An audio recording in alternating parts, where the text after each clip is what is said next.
With record-setting deals being given out every offseason, there are bound to be some mistakes. The kind of mistakes that put a general manager's job in jeopardy. Here are the 10 worst contracts in the NFL right now. As a rookie, Ezekiel Elliott took the league by storm and became one of the most explosive players in the NFL. The problem is, sometimes a player rises fast and falls faster. In his rookie season, Elliott led the league in rushing with 1,613 yards and 15 touchdowns. Zeke was selected as a first-team All-Pro, and it was clear that he could be the player to lead America's team for years to come, until in 2017. His rise to prominence was halted, and Zeke would only play in 10 games because there were serious allegations of domestic violence against his ex-girlfriend. But while on the field, he averaged an incredible 98.3 yards per game. And in 2018, he came back with a vengeance to remind everyone that he was still the best back in the league. Elliott led the NFL in rushing once again with 1,434 yards. So, the following offseason, Zeke demanded a new long-term contract, and he got it. The Dallas Cowboys made Ezekiel Elliott the highest-paid running back in NFL history at the time with a 6-year extension worth $90 million and $50 million guaranteed. But the 2019 season was the last time Zeke would be selected to the Pro Bowl and be regarded as one of the best players in the league.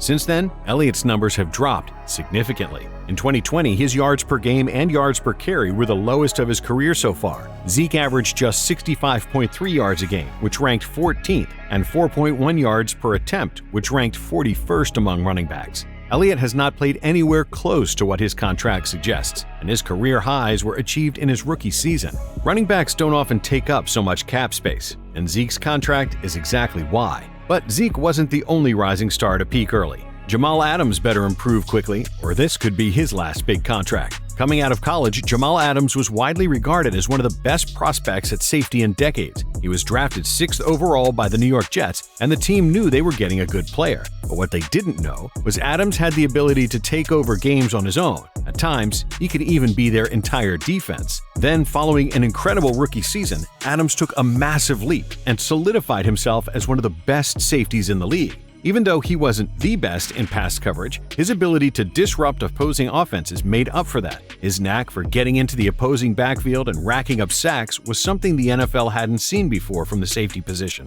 And Jamal's performance in just his second season earned him second-team All-Pro honors. But prior to the 2019 season, reports came out that the Jets were open to trading Adams, which didn't sit well with the starting defensive back. Fortunately, that wasn't seen in his play on the field. He ended the season with 6.5 sacks on his way to a first-team All-Pro selection. However, contract disputes in the offseason led to Adams being traded to the Seattle Seahawks, who made him the highest-paid safety in NFL history with a 4-year, $72 million deal, a contract the Seahawks may already be regretting. In 2020, Jamal looked every bit of himself, tallying 9.5 sacks, which is the NFL record for a defensive back. But in 2021, Adams' production dropped, and teams started to expose his lack of ability in pass coverage. His massive contract puts the Seahawks in a bit of a tricky situation. He takes up such a large percentage of the cap, it's hard to surround him with other defensive stars. And if he isn't producing at an All-Pro level every game, like his contract suggests, they will struggle. In 2022, in just the first game of the year, Jamal Adams suffered a quadricep tendon injury, which ended his season.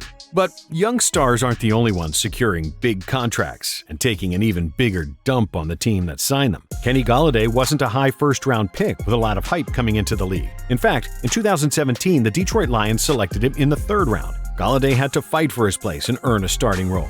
But once he did, he proved to be a strong wide receiver that could be the team's #1 target. His 2 years as a starter saw him receive over 1,000 yards, and in 2019 he proved to be a very good red zone target, hauling in a league-high 11 touchdowns. But in 2020, Golladay suffered a hip injury that would cut his season short. Nonetheless, when the offseason came around, he was extremely sought after, being one of the top pass catchers available in free agency. So, the New York Giants offered him a 4-year, $72 million deal, and Golladay became one of the highest-paid players at the receiver position. Now, just 1 full year into that deal, it looks like the Giants are already regretting it.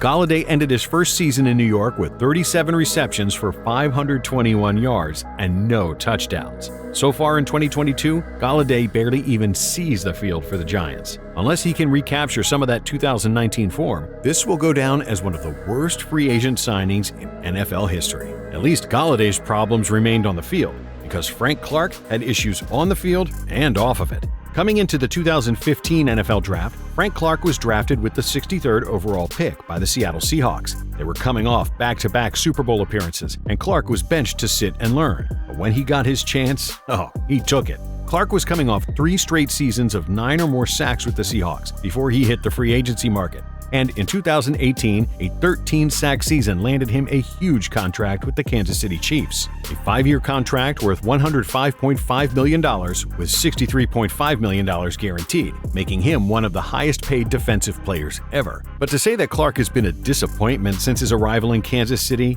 would be putting it lightly. He has failed to reach 9 sacks in all 3 of his seasons with the Chiefs, despite being one of the highest-paid players on their roster. And in 2021, Clark had a career low in sacks as a starter with 4.5. But it gets worse. Because if his lack of production wasn't bad enough, this past offseason, Clark was arrested twice for felony gun charges. At least the Chiefs did make it to the Super Bowl after giving Clark that massive contract. The Rams, they can't say the same about Jared Goff. The Rams hadn't had a winning season in over 10 years, and they decided something needed to be done. So in 2016, the Los Angeles Rams traded up to the number 1 overall pick in a blockbuster trade with the Tennessee Titans to draft Jared Goff. Goff had only started 7 games in his rookie season and lost all of them.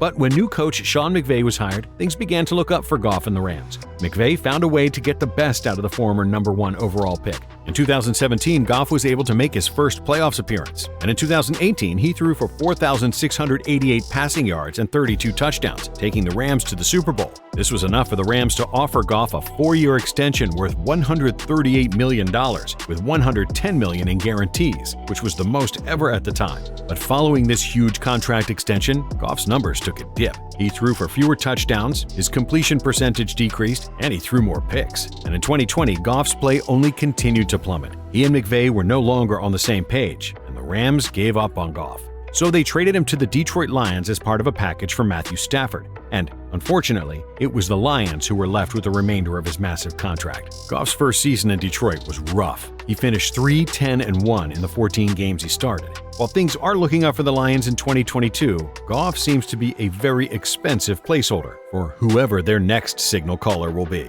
But at least Goff's contract didn't impact the entire league, because there's one wide receiver who signed a deal that would change the way receivers are paid forever. After 4 seasons with the Arizona Cardinals, Christian Kirk had established himself as a very solid pass catcher in the league. And coming off a season with 982 receiving yards, Kirk was expecting a nice contract in free agency. But when he received his offer, even he was shocked. Christian Kirk was a good wide receiver, but he has never had a 1,000-yard season and has never been the clear number 1 option on his team. But the Jacksonville Jaguars decided they didn't just want Kirk. They needed a player like him to pair with their young quarterback, Trevor Lawrence. So Jacksonville opened up the checkbook to make sure Kirk didn't sign anywhere else. They gave him a 4-year, $72 million contract, making him one of the highest-paid receivers in the league.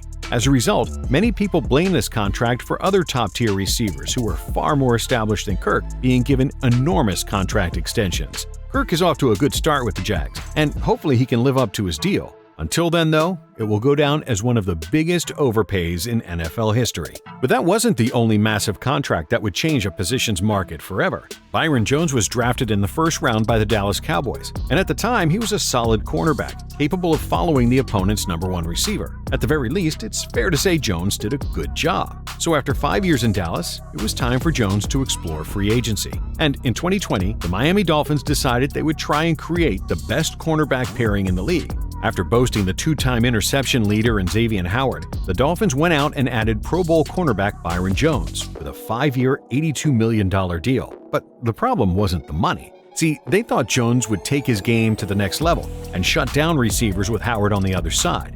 Unfortunately, that wasn't the case. He's given up almost double the yards per season since joining Miami, and opposing teams see him as an easy target. To say the least, paying a number 2 cornerback that much money is questionable, especially when he has regressed since receiving the big contract. And now, every cornerback will be looking to sign a bigger check. But paying a player in free agency a premium when you already have a stud at the same position isn't exclusive to the Miami Dolphins. After 6 years with the Pittsburgh Steelers, edge rusher Bud Dupree had proven to be one of the better pass rushers in the league. Although Dupree has only registered double-digit sacks once in his career, there was an obvious upside with him being a disruptive pass rusher. And Dupree's 19.5 sacks combined in 2019 and 2020 were enough for him to demand a massive contract in free agency. But just 1 year into a 5-year, $85 million deal, and the Tennessee Titans could already be regretting giving that kind of money to the outside linebacker. The Titans' plan on the field was clear: run the ball, control the clock, and get off the field on defense. Dupree was supposed to contribute to that winning formula.